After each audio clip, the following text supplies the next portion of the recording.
70% des Français favorables à 9 des propositions du projet socialiste selon un sondage BVA. Jeudi, c'est un projet pour un parti ou pour un candidat?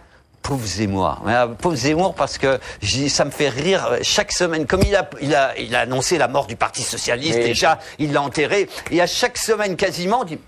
Le Parti Socialiste fait quelque chose. Alors Eric est obligé de développer des trésors de dialectique pour nous expliquer que ce quelque chose est rien. Sauf qu'il y a quand même des évolutions qui sont intéressantes. Et s'il avait un tout petit peu de distance avec lui-même, il pourrait considérer que ces évolutions sont vraiment essentielles. Moi, je les trouve essentielles. Je trouve que sur le protectionnisme européen, il y a eu, grâce à Bachelet, des pas importants. On va vers un protectionnisme européen et c'était essentiel. Il n'y a pas c'est écrit. C'est pas c'est écrit. C'est écrit juste échange. Et c'est écrit écluse, c'est pas écrit protectionnisme parce qu'ils savent. C'est le mouvement de l'histoire qui compte. Mais je suis tout à fait d'accord. Alors là, excuse-moi, ça me fait doucement rigoler. Mais vous n'avez pas répondu, c'est un projet pour un parti ou pour un candidat? Non, mais c'est un projet pour un parti qui servira, dont un candidat fera l'essentiel. On voit bien que là, il y a une boîte à outils, mais que l'âme, l'arête, la dynamique sera impulsée par le candidat. Ils ont réussi un coup, là, c'est de ne pas se déchirer sur un certain nombre de données qui sont importantes. Ils ont réussi à ne pas se déchirer parce qu'ils restent justement dans le flou.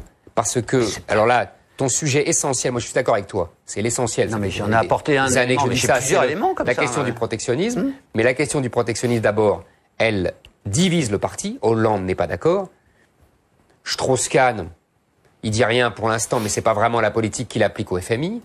Martine Aubry, on verra bien quand l'Europe lui dira niet, pas question, quand les Allemands diront niet, quand le Bruxelles dira niet, qu'est-ce qu'elle fera? Elle a toujours fait privilégier l'Europe sur la France et le Parti Socialiste. Donc ça changera pas. J'en ai discuté avec Guillaume Bachelet, que je connais depuis longtemps, qui lui est sincère. Lui a voté 2 fois non au référendum de 92, au référendum de 2005.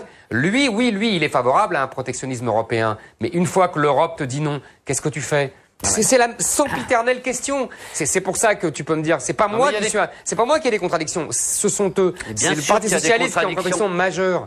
Elle nous fait comme ça. Ça y est, je commence. Mais allez-y. Mais c'est normal. Il y a des contradictions, Maya. Il y a des contradictions. Il l'a faite à l'antenne. Il l'a faite, ça fait au moins 15 jours.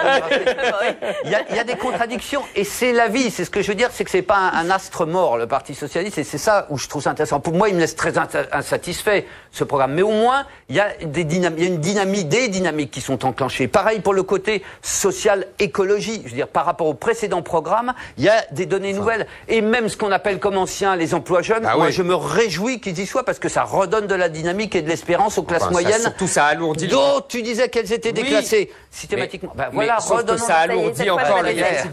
Ça alourdit le déficit budgétaire et que c'est en contradiction encore une fois avec nos engagements européens. Tu n'en sors pas de cette nasse. Merci.